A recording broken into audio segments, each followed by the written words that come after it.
ॐ सहना भवतु सहनौ भुनक्तु सह वीर्यङ्करवावहै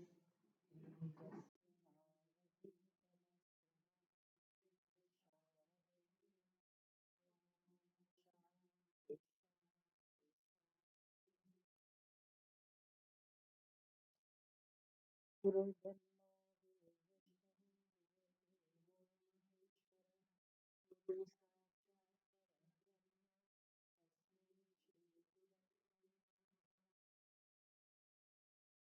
श्रीमद्भागवत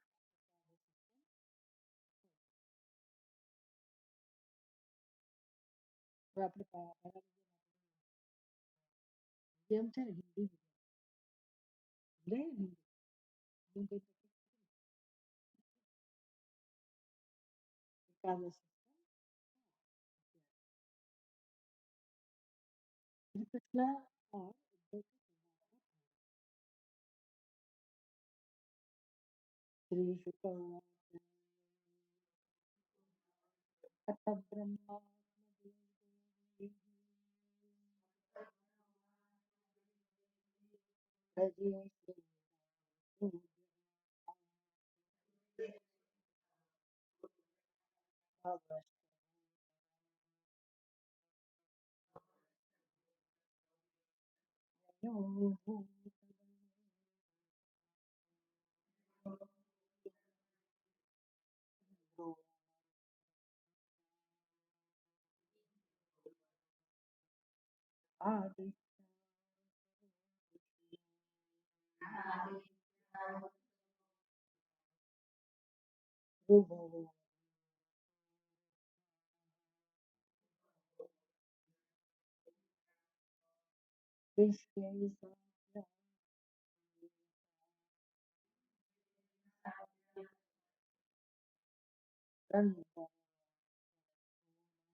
हे राजन एक बार अपने पुत्र देवताओं और प्रजापतियों के सहित ब्रह्मा जी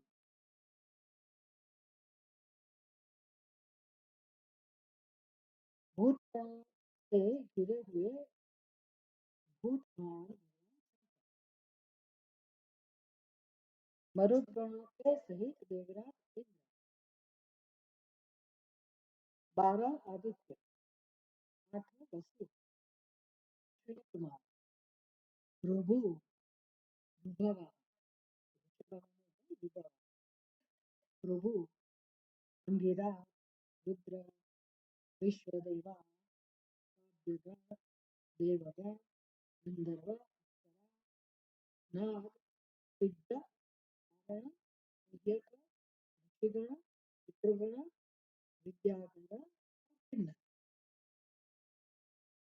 ये सब मिलकर श्री कृष्ण चंद्र के उस निखिल जन मनमोहन दिव्य स्वरूप को देखने के लिए द्वारका में आए, जिसके द्वारा भगवान ने संपूर्ण संसार के मल को हरने वाला अपना परम पावन सुयश फैलाया था। अभी एकादश स्कंद में जो विषय है वो इस प्रकार है कि जैसे भगवान श्री कृष्ण परमात्मा जिस प्रकार अपनी लीलाओं का आचरण करते रहे और अंत में द्वारिका में द्वारिकाधीश बनकर विराजमान थे और वहां भगवान का पावन पवित्र करने वाला सुयश, यश और सुयश, सुष्टु यश, पवित्र और सुंदर कीर्ति और यश जहाँ फैला हुआ था भगवान का उनकी लीलाओं के कारण, उनके दिव्य कर्म लीलाओं के आचरण के कारण भगवान श्री कृष्ण का एक दिव्य प्रभाव था, उनका एक यश था। ऐसी द्वारिका में भगवान श्री कृष्ण के दर्शन के लिए कौन कौन पधारे इसका वर्णन किया यहाँ। मुख्य विषय तो उद्धव जी और भगवान श्री कृष्ण के बीच जो संवाद है वही विषय है। तो सुखदेव जी भी वर्णन शुरू कर रहे हैं कि एक बार द्वारिका में इतना सुंदर यश जहाँ फैला हुआ था भगवान श्री कृष्ण का, उनके दर्शन के लिए कौन कौन आए। तो ये जो जो पधारे हैं वहां दिव्य विभूतियां, वो तो देवगण है, भगवान शिव जी से शुरू करके। तो कौन आता है अपने पास, किसके जिसके पास जो जाता है, कौन जाता है। कोई सामान्य व्यक्ति जाती है वो अलग बात है, लेकिन ऐसे त्रिलोक के जो नाथ है, भूतों के गण है, पितरों के गण है, ऐसे देवताओं के जो राजा है, इतने बड़े बड़े देवता लोग, किन्नर लोग, गंधर्व, ये सब जब किसी के पास जाते हैं तो उससे ही पता चलता है कि वो जिसके दर्शन के लिए जाते हैं वो कितने महान होंगे। तो भगवान श्री कृष्ण जब अपना अवतार धारण किया, पृथ्वी लोक में आए हैं ये सब लोग भगवान श्री कृष्ण के दर्शन के लिए। तो जब भगवान श्री कृष्ण ने अवतार धारण करके इतना सुंदर यश फैलाया था अपने कर्मों के माध्यम से, लीलाओं के माध्यम से, और मनोहर रूप तो था ही भगवान श्री कृष्ण का। पशु पक्षी, गोप गोपियां, सभी जीव भगवान के इस अत्यंत मनोहर स्वरूप से इतने आकृष्ट होते थे और प्रेम की अनुभूति करते थे, परम आनंद की अनुभूति करते थे। और भगवान ने जैसे जिस प्रकार सभी जीवों को स्नेह प्रदान किया था, अत्यंत प्रेम का अनुभव करवाया था और इतना आनंद फैलाया था पृथ्वी पर, तो ये सब उनका पवित्र जो यश था, ऐसे भगवान श्री कृष्ण के दर्शन के लिए कौन कौन आए इसका वर्णन किया यहाँ। ब्रह्मात्मा दैहि देवैहि प्रजेशैहि आवृतः अभ्यगात्। ब्रह्मात्मज, यहाँ ब्रह्म माने ब्रह्मा जी। ब्रह्मा जी, ब्रह्मा जी के पुत्र ब्रह्मज, ब्रह्म माने ब्रह्मा जी, ब्रह्मज माने उनके पुत्र, मानस पुत्र और दूसरे पुत्र भी प्रजापति इत्यादि। ब्रह्मात्मजय ही तृतीया बहुवचन, ब्रह्मात्मजय ही, आत्मज ब्रह्मा जी के पुत्र और ब्रह्मा खुद, ब्रह्मा जी अपने पुत्र मरीचि आदि, सनत कुमार आदि मानस पुत्र सबको लेके ब्रह्मा जी गए। फिर प्रजेश, प्रजा के ईश प्रजापति, फिर देवताओं, फिर भगवान शिव जी। भूत भव्येश भवस्त ययौ भूतगण ही वृतः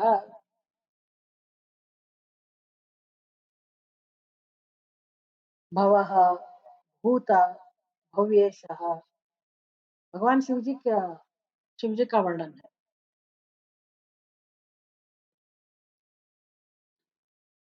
भूत गणों से घिरे हुए भूत भावन भगवान शंकर। भूत भावन भूत भव्येश भवः मतलब भगवान शिव जी। भूत गण ही वृत, भूतों के गण उनसे घिरे हुए भगवान शिव जी। भगवान शिव जी अकेले नहीं होते। कोई भी परमात्मा हमारी संस्कृति में कोई भी भगवान अकेले नहीं। ये बड़ी बड़ी आनंद की बात है। With family, happily living, very happy. दरबार, राम दरबार। तो राम जी अकेले नहीं घूमेंगे, राम जी के साथ सीता माता भी होंगी, जी भी होंगे, हनुमान जी भी होंगे। इनको हम दरबार कहते हैं। मंदिर में भी अ, इसी प्रकार से सबको विराजमान करते हैं, सबकी पूजा होती है। कथाओं में भी ऐसा वर्णन आता है। भले राम जी का भक्त हो, राम जी की आराधना करता हो, राम जी के लिए वो भोजन पकाए, प्रार्थना करे, राम जी आप भोजन के लिए पधारे। तो भगवान अकेले नहीं आते, इनके पीछे पीछे सीता मैया भी आएगी, तो लक्ष्मण जी भी आएंगे, हनुमान जी भी आएंगे। ये ऐसी कथाओं से भरपूर है अपने ग्रंथ। बहुत ही रसपूर्ण सब कथाएं होती है। ये सब सिखाते हैं कि मनुष्य भी इस प्रकार से अपना जीवन आनंदित बना सकता है। गृहस्थ का वर्णन है ना, सभी भगवान गृहस्थी है। शिवा मानस पुत्र, सनक सनातन, सनात कुमार, सनंदन है ना, सनातन। वो अकेले घूमेंगे, लेकिन वो भी चारों साथ में। कभी कभी अकेले भी जाते थे। लेकिन जो भी देवता है, कृष्ण भगवान है, विष्णु भगवान है तो भी लक्ष्मी जी होंगे, ब्रह्मा जी होंगे तो सरस्वती होगी उनके साथ में। शिव जी का वर्णन आएगा तो पार्वती भी होगी। शिव जी और पार्वती के साथ फिर गणेश जी भी होंगे, कार्तिकेय भी होंगे। भगवान शिव जी अकेले नहीं है। यहाँ ब्रह्मा जी का भी वर्णन किया कि उनके पुत्र भी उनके साथ में थे। फिर भगवान शिव जी का भी वर्णन किया कि भगवान शिव जी के साथ उनके जो गण है, वो गण से घिरे हुए हो गए, उनके साथ गण को लेके गए। भूत भव्येश, भूत भवश्च अरे भव्येश, भूत भावन भगवान, भूत गण ही वृत। फिर इंद्र मरुद्भिः, भगवान आदित्य। आदित्य आदित्य अकेले नहीं है, 12 द्वादश आदित्य है, उनके 12 स्वरूप है। तो वो सब आदित्य। इंद्र मरुद्भिः, मरुद्भिः वायु देवता उनके साथ में इंद्र देवता। वसवः, वसवः भी बहुवचन, वसु और वसवः। वसवः वसु के पुत्र, वो देवता है वो भी। वसवः अश्विनौ, अश्विनौ कौन सा वचन है? द्विवचन, दो अश्विन कुमार। अश्विनौ रुभवः, रुभु ऋषि के साथ में रुभवः। अंगिरसः,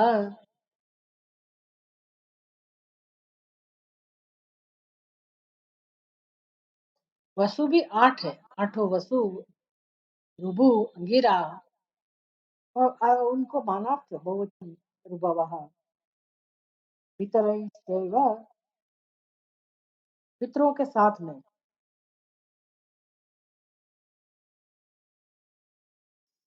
अंगिरा, रुद्र, विश्वदेवा, साध्यगण, देवगण,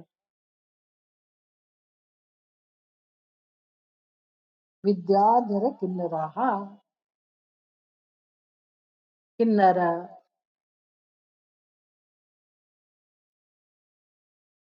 गंधर्व, गंधर्वाः, अप्सरसः।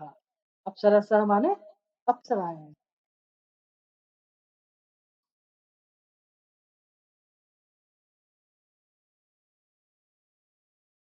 रुद्र, विश्वदेवा, साध्यगण, देवगण, गंधर्व, अप्सरा, ये सब जाति है। नाग, ये लोक है, दिव्य लोक है, उसमें जो प्रजाएं रहती है। नाग, फिर सिद्ध, चारण, गुह्य का, कोई कोई नाम तो हमने सुने भी नहीं है। गुहिया का नाम हमने कभी नहीं सुना। फिर किन्नरा,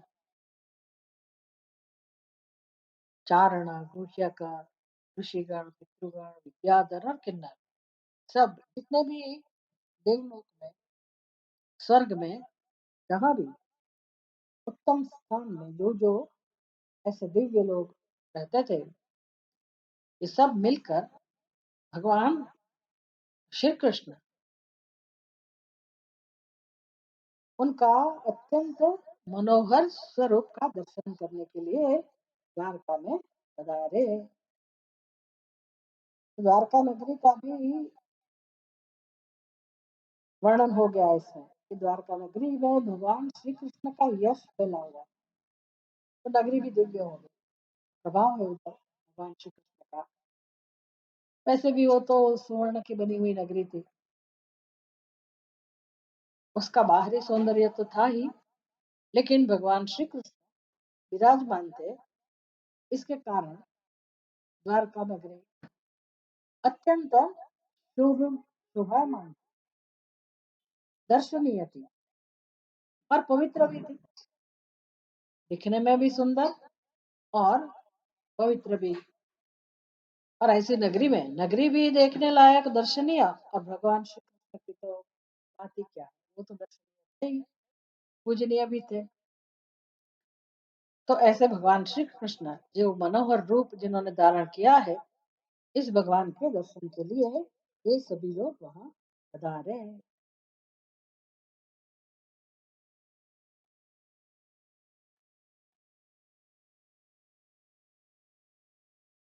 आगे कहते हैं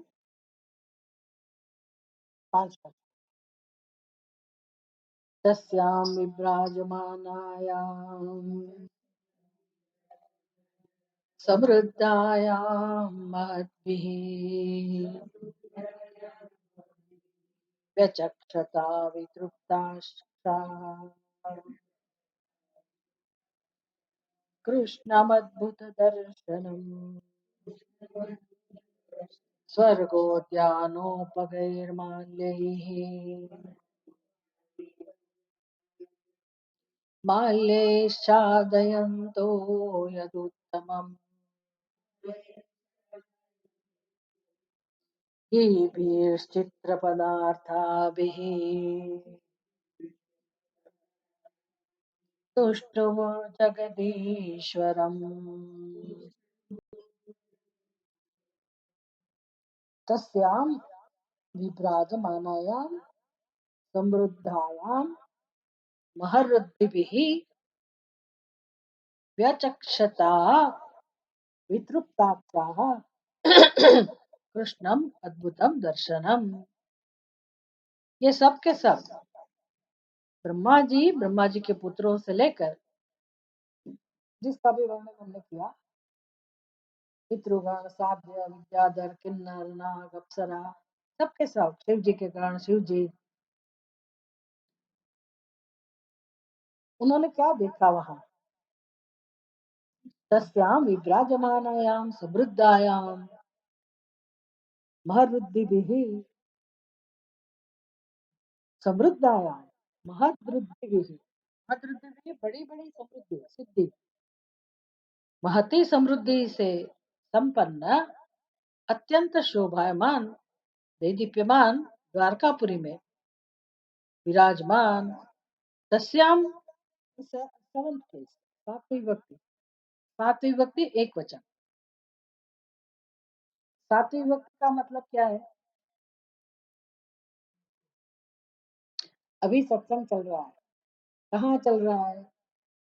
जो जो उत्तर मिलेगा उसको कहते हैं, संस्कृत में उसमें उसको अधिष्ठान कहते हैं। तो उसको, उसके लिए अधिष्ठान का निर्देश करने के लिए सप्तमी विभक्ति। तो किसकी बात चल रही है? अधिष्ठान की। कौन क्या अधिष्ठान है, कहाँ इकट्ठे हुए सब लोग? द्वारिका। द्वारिका नगरी का उल्लेख, दृष्टान द्वारिका नगरी तस्याम, तो वहां, वहां मतलब कहाँ? द्वारिका में। कैसी द्वारिका है? विभ्राजमानायाम, ये सभी उसके विशेषण है, सभी के सभी विशेषण सातवीं भक्ति में आएंगे। तो कैसी द्वारिका? विभ्राजमानायाम, जो अत्यंत शोभनीय है, दीप्यमान। किससे? समृद्धायाम मर्दभिः, महती समृद्धि से संपन्न, वृद्धि रुद्भिः, अत्यंत समृद्धि, महत्य समृद्धि से संपन्न, दैदीप्यमान, द्वारकापुरी में विराजमान भगवान श्री कृष्ण, कृष्णम अद्भुत दर्शनम, ऐसी नगरी में विराजमान भगवान श्री कृष्णचंद्र की अद्भुत छवि को दर्शन किए उन लोगों ने। लेकिन दर्शन करके उनकी क्या स्थिति हो गई, वो वर्णन कर रहे हैं। ये सब के सब महात्मा लोग उधर पहुंचे भगवान श्री कृष्ण के दर्शन के लिए, ऐसी दैदीप्यमान नगरी में। तो उनकी क्या स्थिति हुई? तो उनके नेत्र खुले के खुले रह गए, आश्चर्यचकित रह गए। किनका दर्शन करके? भगवान श्री कृष्ण की अद्भुत छवि का दर्शन करके। छवि माने ऐसी छवि नहीं, हम इसको छवि कहते हैं ना, ये छवि है, वो छवि नहीं, साक्षात भगवान श्री कृष्ण विराजमान थे। उनका दर्शन करके फिर करते ही रहे, करते ही रहे, आंख बंद ही नहीं हो रही है, नेत्र बंद ही नहीं हो रहे। बंद कब होंगे? जब तृप्ति होगी। तो देखते ही रह जाओ, बस इतना अद्भुत सुंदर भगवान श्री कृष्ण का स्वरूप देख के सबके नेत्र खुले रह गए। और तृप्ति हुई नहीं, अतृप्त नेत्रों से वो भगवान के दर्शन करने लगे, भगवान को निहारने लगे। और स्वर्गोद्यान नंदनवन में उत्पन्न हुए दिव्य पुष्पों की वर्षा से यदुश्रेष्ठ को आच्छादित करते हुए उन्होंने विचित्र पद और अर्थयुक्त सुललित वाक्यावली से भगवान की स्तुति की, जगन्नाथ भगवान की स्तुति की। ये महिमा है ना अपने ही संस्कृति की, कि आप दर्शन के लिए जब जाते हैं, ये तो भगवान के दर्शन के लिए जाते थे, और दर्शन के लिए जाने वाले लोग भी सामान्य तो थे नहीं, वो भी समृद्धि से घिरे हुए हैं, उनके पास भी समृद्धि है, वो भी धनिक लोग हैं। सबके पास अच्छी अच्छी चीजें हैं, दिव्य चीजें हैं, वस्तुएं हैं, पदार्थ है, अंदर मन में उत्तम भावना है। तो दर्शन करने के लिए अगर हम जाते हैं तो किस प्रकार जाना चाहिए? देवता लोग जब इस प्रकार से जाते हैं तो हमें भी सीखने को मिलता है कि हम भी ऐसे दर्शन के लिए जब जाते हैं, महात्माओं के दर्शन के लिए, ऋषि मुनियों के दर्शन के लिए, या मंदिर में जाए भगवान के दर्शन के लिए, तो हमें कैसे जाना चाहिए? क्या विधि है दर्शन की? जब कृष्ण भगवान का श्रृंगार, आप श्रीनाथ जी में जाते हैं तो मंगला दर्शन के लिए जाते हैं, तो एक अंदर से संकल्प होता है कि सुबह सुबह भगवान के दर्शन, मंगल दर्शन करना है। तो उसके पीछे हमारे मन में ऐसी भावनाएं है कि मंगल में मंगल प्रभात हो और भगवान का मंगल दर्शन करेंगे, भगवान का अद्भुत स्वरूप होगा मंगल में। देखा होगा ना सुबह में भगवान किस स्वरूप में होते हैं, उस समय पे भगवान कैसे पोशाक में रहते हैं, उनको क्या क्या भोग दिया जाता है, किस प्रकार उनकी पूजा होती है। तो वहाँ सुबह सुबह में अलंकार वलंकार नहीं होता है, वो सब राजभोग भी नहीं होता है। सुबह में जो उनको भगवान को मिलता है, दूध मिश्री मिठाई, ऐसा कुछ मुझे लगता है देते होंगे भगवान को। फिर दोपहर में जाओ तो भगवान का दूसरे प्रकार का दर्शन होगा, श्रृंगार से सज्ज भगवान, उस दर्शन का नाम भी अलग होगा, वो मंगल दर्शन कहलाएंगे। फिर राजभोग दर्शन होगा। फिर जब भगवान का श्रृंगार होता है तो श्रृंगार का दर्शन, भगवान को जब सुलाते हैं तो वो शयन, फिर शयन के पहले जो भोग देते हो तो शयन भोग का दर्शन, ऐसे दिन भर दर्शन चलते रहते हैं। तो द्वारिका में भी ऐसा ही था, भगवान खुद ही इतने मनोहर है और राजाधिराज है। तो ऐसे भगवान के दर्शन करने के लिए वो सब महात्मा है, देवतागण, सभी सिद्ध पुरुष, तो सबके पास कुछ ना कुछ होगा, खाली हाथ नहीं गए। और कोई सामान्य नहीं है, सभी के पास दिव्य चीजें हैं और बुद्धि भी है, विद्या भी है उनके पास। तो किस क्या करना चाहिए भगवान के दर्शन करने? आंखों से दर्शन तो किए, लेकिन मन की भावना वो भी व्यक्त करनी है और विधि भी सिखानी है। तो उन लोगों ने क्या किया? द्वारिकापुरी में विराजमान भगवान श्री कृष्ण के दर्शन तो किए, अपने नेत्र तो पवित्र किए। फिर स्वर्गोद्यान नंदनवन में उत्पन्न हुए, अपने स्वर्ग में से आए हैं ना सभी देवता। स्वर्ग में जो दिव्य पुष्प थे वो पुष्प लेकर आए हैं। पहले से ही संकल्प था कि हम भगवान को ऐसे ऐसे फूल चढ़ाएंगे, फूल की माला अर्पण करेंगे। तो जो जो अपने साथ पुष्प आदि वगैरह जो भी चीज लाए थे, वो यदुश्रेष्ठ को आच्छादित करते हुए, मतलब भगवान की अर्चना की। आच्छादित मतलब भगवान को फूलों से सजा दिया, लाद दिया भगवान के ऊपर फूल। इतने फूल चढ़ाए कि भगवान श्री कृष्ण फूलों से ढक गए। लेकिन कौन से फूल थे? स्वर्ग में, स्वर्ग में, क्योंकि वो जहाँ से आए थे वहां के दिव्य पुष्प। जो भी दिव्य चीज है हमारे घर में, हमारे पास जो भी श्रेष्ठ चीज है, वही लेके हम भगवान के पास जाएंगे ना।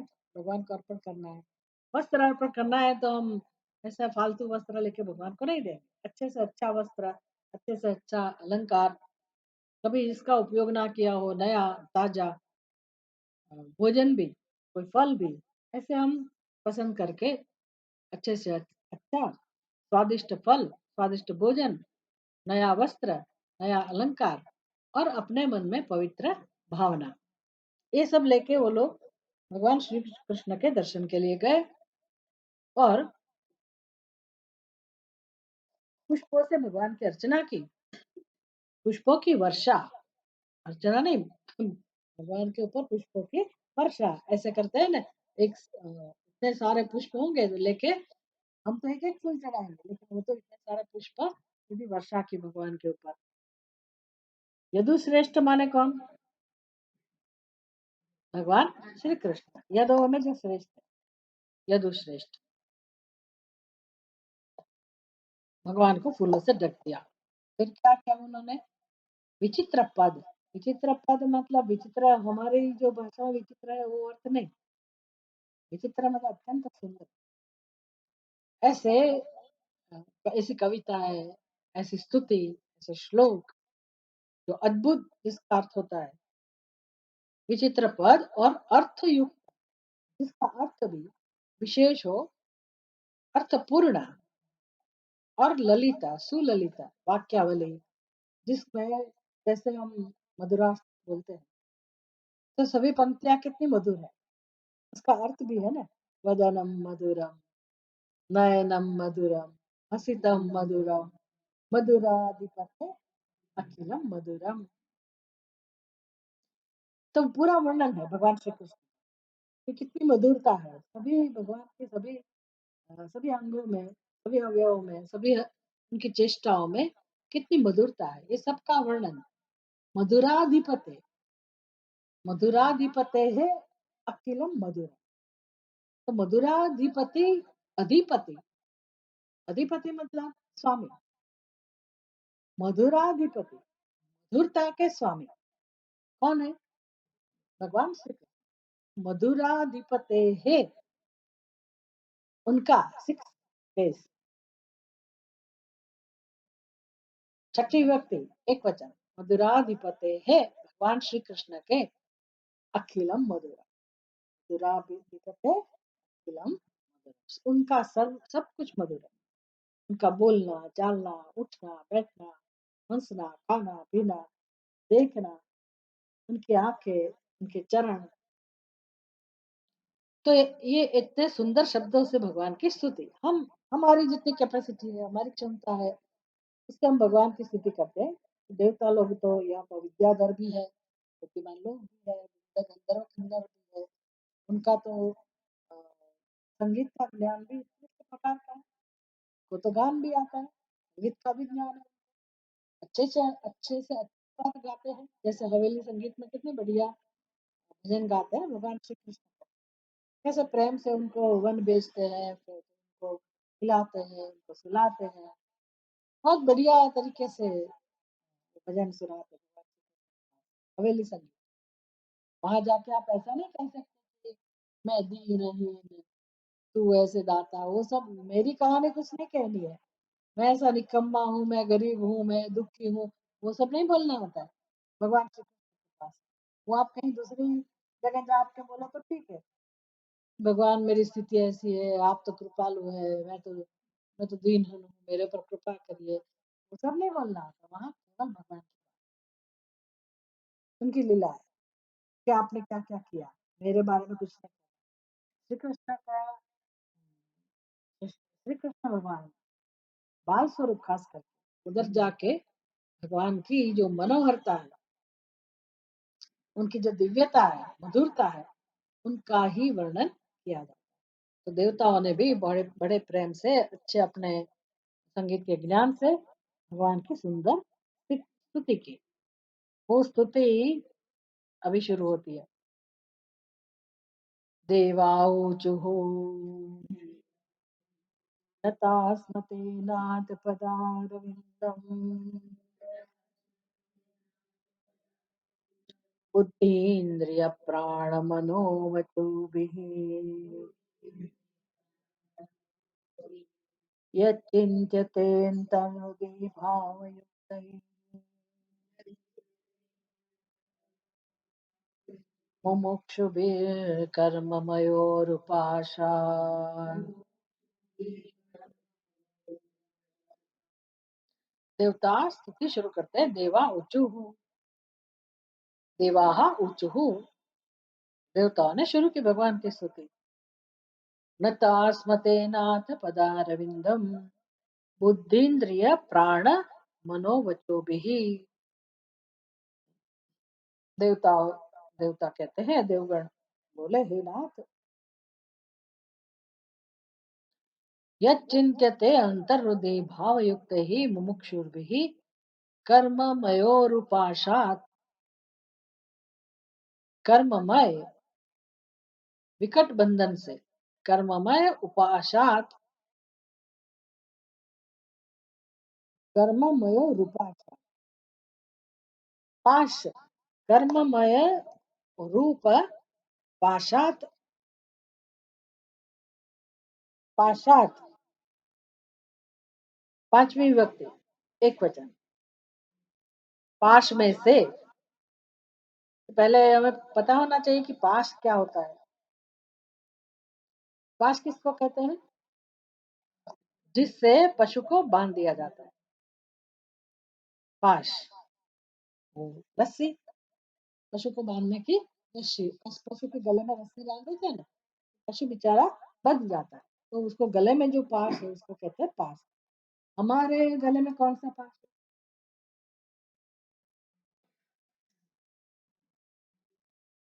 कौन सा पास है?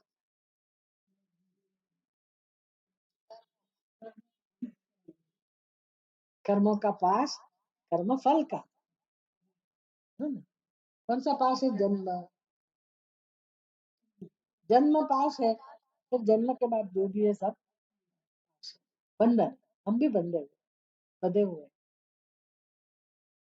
किसी ने पूछा था हमको कि आपको जन्म लेना है कि नहीं लेना। अगर पूछे तो हाँ बोलेंगे। कुछ नहीं पूछा है हमको कि आपको कब जन्म लेना है। नहीं तो हम बता दें कि भी गुरु इस स्थान में होना चाहिए, सूर्य यहाँ होना चाहिए, शुक्र यहाँ होना चाहिए। जैसे रावण ने पसंद किया था कि मेरे जन्म समय अभिग्रह इस प्रकार के स्थान पे होंगे, सबको ऑर्डर कर दिया कि आप यहाँ यहाँ रहना है।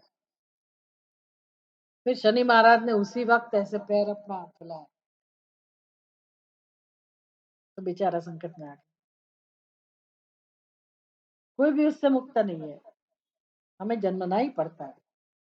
जब भगवान ने निश्चित किया कि इस समय पे, इस स्थान पे, ये माता पिता से एक घड़ी में जन्मना है, तो हम कुछ हमें जन्मना ही सभी जीवों को। मनुष्य का शरीर दिया तो मनुष्य का, पशु पक्षी का शरीर दिया तो पशु पक्षी का। जो भी शरीर में भगवान हमें जन्म देते हैं, हमें स्वीकार करना पड़ता, उधर उससे ही हमारा बंधन शुरू हो जाता है। उसके पहले हम बंधन में नहीं थे, ऐसा नहीं है। बंधन तो है ही, बंधन में थे इसलिए जन्मना पड़ा। फिर जन्म के बाद हमारे हाथ में कुछ, हम सोचते रहते हैं कि मैंने ये किया वो किया। पहले तो माता पिता हमारी दरकार करते हैं,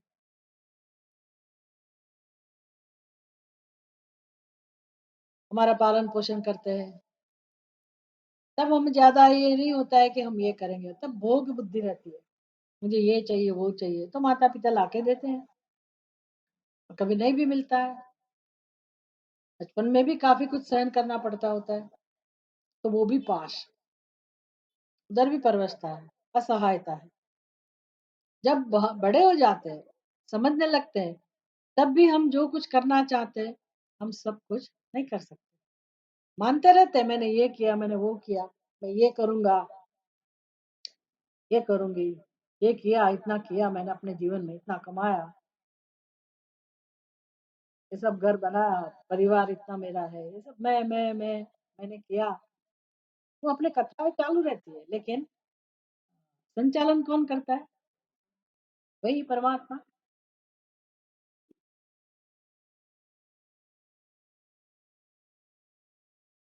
कठपुतली, डोरी तो बंधी हुई है कहीं और जगह पर, और हम नाचते रहते हैं। दिमाग में ऐसा रहता है कि मैंने ये किया, मैंने वो किया। ये कब तक ये चलता है दौर? ऐसा दौर कब तक चलता है? मृत्यु तक।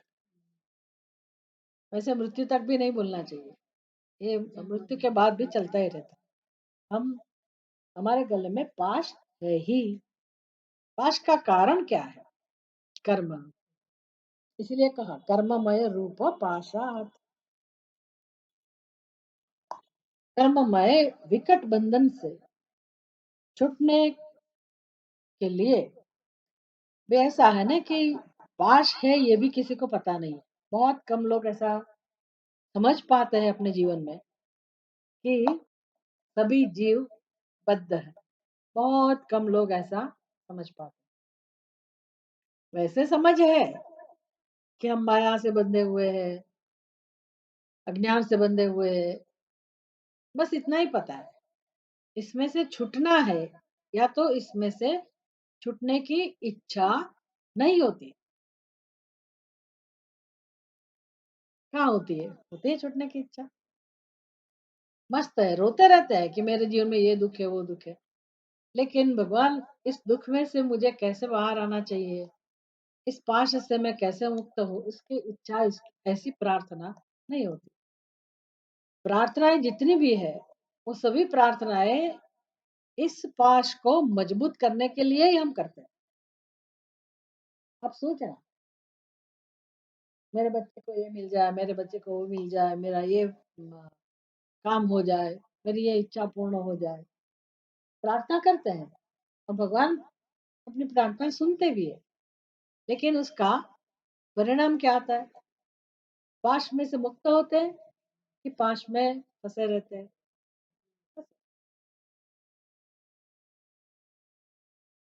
कोई पाश में से मुक्त होने की प्रार्थना नहीं करते। अगर करते हैं तो भी एक क्रिया बन जाती है, विधि बन जाती है। असतो माँ सद्गमय, अच्छा लगता है ना बोलने। तमसो माँ ज्योतिर्गमय, मृत्योर्मा अमृतम गमय। बड़े प्रेम से हम प्रार्थना करते हैं, लेकिन भगवान जब ऐसी व्यवस्था करते हैं, चलो उठो, हम तुमको असत में से सत की तरफ ले जाएंगे, तमसः, अंधकार से हम प्रकाश की तरफ ले जा रहे हैं, उसकी व्यवस्था देते हैं, चलो आगे आओ। प्रार्थना करते लेकिन तमस दूर करने की कोई तैयारी नहीं। मृत्यु और माँ अमृतम गमया, हमने ही प्रार्थना की भगवान मृत्यु में से हमें अमरता की तरफ ले जाओ, अमृत तत्व दीजिए। तो अमृत तत्व कैसे मिलता है, ये सब उपनिषद में समझाया जाता है। याज्ञवल्क्य मुनि जैसे मैत्रेयी को ये सब समझाते हैं कि मैत्रेयी, ये अमृत तत्व जीवन में अमूल्य है,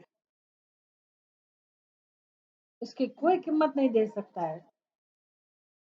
और मनुष्य का जन्म अमृत तत्व की प्राप्ति के लिए ही है मैत्रेयी, इसलिए मैं ये सब छोड़ के जा रहा हूँ। त्यागे नैके अमृतत्व आनशु हो, त्याग से ही अमृत तत्व की प्राप्ति होती है। तो अमृत तत्व की प्राप्ति का उपाय भी दिखाया है, लेकिन हम ऐसे त्याग की इच्छा नहीं रखते, ऐसे त्याग की तैयारी हमारे अंदर नहीं होती। तो मुमुक्षु किसको कहते हैं, जो सही में इस अज्ञान को, उसके स्वरूप को समझकर उसमें से मुक्त होने के लिए प्रार्थना ही करे ऐसा नहीं है, लेकिन जिस प्रकार से अमृत तत्व की प्राप्ति होती है, मुक्ति होती है, उस उपाय को अपने जीवन में उसका अनुष्ठान करें, उसको अजमाए, उसको मुमुक्षु कहते हैं। इसलिए मुमुक्षु भी कर्म भय रूप पाशात,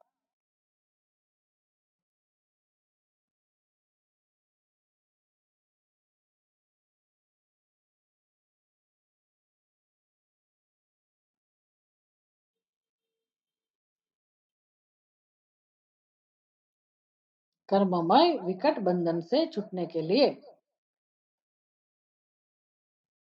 कर्ममयो हो उपाशात मुमुक्षु भी, जो बंधन में से मुक्त होने के लिए तैयार है, ऐसे मुमुक्षुओं को क्या करना चाहिए।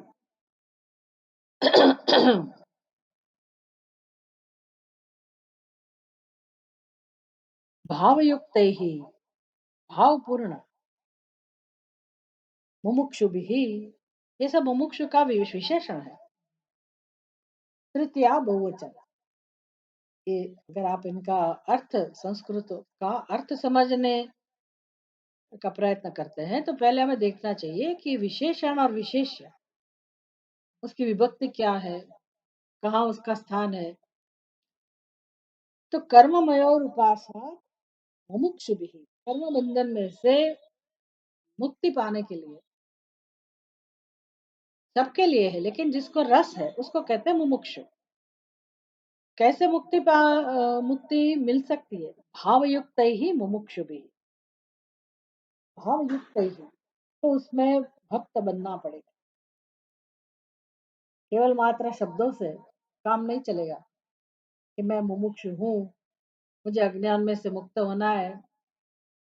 तो जिसकी शरण लेके हम मुक्त हो सकते हैं, ऐसे भगवान के चरणों के प्रति हमारे हृदय में भाव उत्पन्न होना चाहिए, जीवन में भक्ति होनी चाहिए। इसलिए कहते हैं भाव युक्त ही मुमुक्षु भी, भाव युक्त ही भाविक भक्त जन, प्रेम से।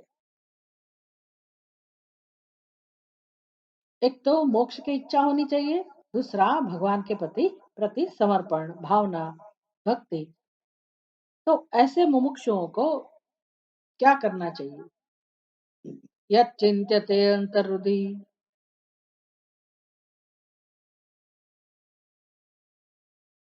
तो भगवान श्री कृष्ण के चरणारविंद का निरंतर ध्यान करना है।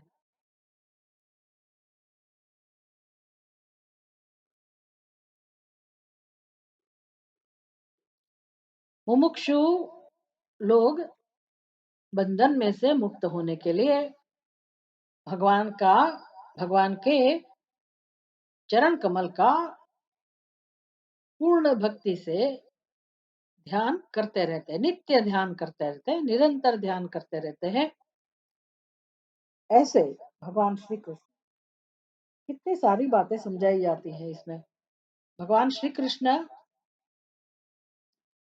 केवल मनोहर रूप धारण करके बैठे हैं, अत्यंत मनोहर रूप वाले हैं, द्वारकाधीश है, द्वारकाधिपति है, सभी लीलाओं का उन्होंने अत्यंत उत्कृष्ट रूप से आचरण किया है, इतना ही नहीं कह रहे। कहते हैं कि मुमुक्षुओं को दुख में से, बंधन में से मुक्त होना है, तो उनको ऐसे भगवान के श्री चरणों की शरण में जाना पड़ेगा। समर्पण, शरणागति जीवन में लाके इसका अनुष्ठान करके, भगवान की भक्ति करके, निरंतर भगवान को अपने हृदय में धारण करके कैसे जीवन जिया जाता है, ये सब सीखना पड़ेगा। तो भगवान क्या देते हैं? प्रपन्न पारिजाताय स्तोत्र वेत्रैकपाणये ज्ञान मुद्राय कृष्णाय गीतामृत दुहे नमः।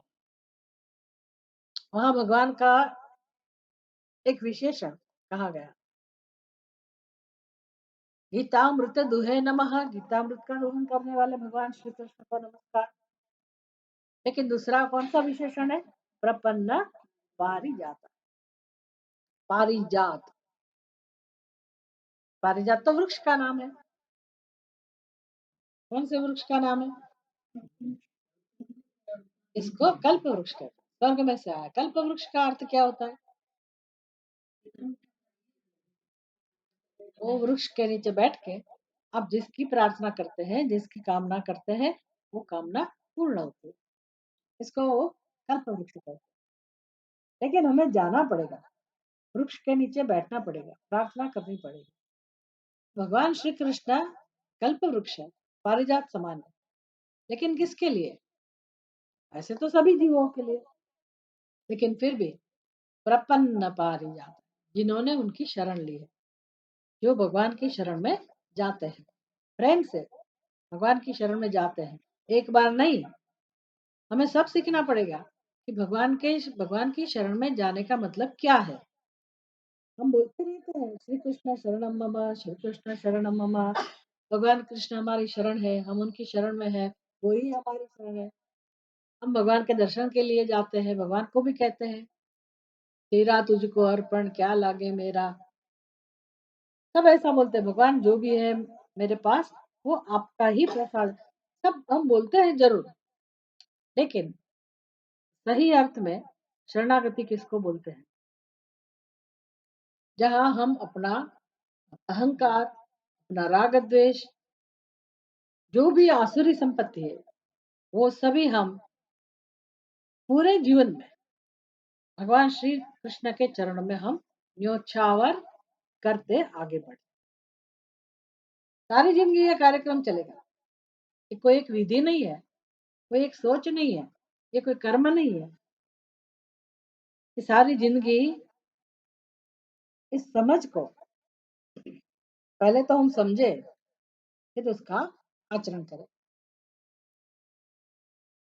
तो जिनका जीवन इसके लिए ही है, समर्पण के लिए, और जिनको पता है कि ऐसे समर्पण करने से ही भगवान का प्रेम पाया जाता है, भगवान की कृपा प्राप्त की जाती है, और इसी एक रास्ते से जाने से हम अपने चित्त की शुद्धि कर सकते हैं। राग द्वेष की शुद्धि, राग द्वेष हम भगवान को समर्पित करके अपने हृदय की चित्त की शुद्धि करते हैं। तो भगवान का काम इतना ही नहीं है, वो सुंदर रूप लेके आए और लीलाओं का आचरण किया, परित्राणाय साधुनां विनाशाय च दुष्कृतां धर्म संस्थापनार्थाय संभवामि युगे युगे। तो इतना ही भगवान का काम नहीं है। आज भी भगवान का मुख्य कर्म तो क्या है? जब ये सब देवतागण द्वारकाधीश में गए, तब भगवान का जो काम था, अब भगवान का काम तो वही है।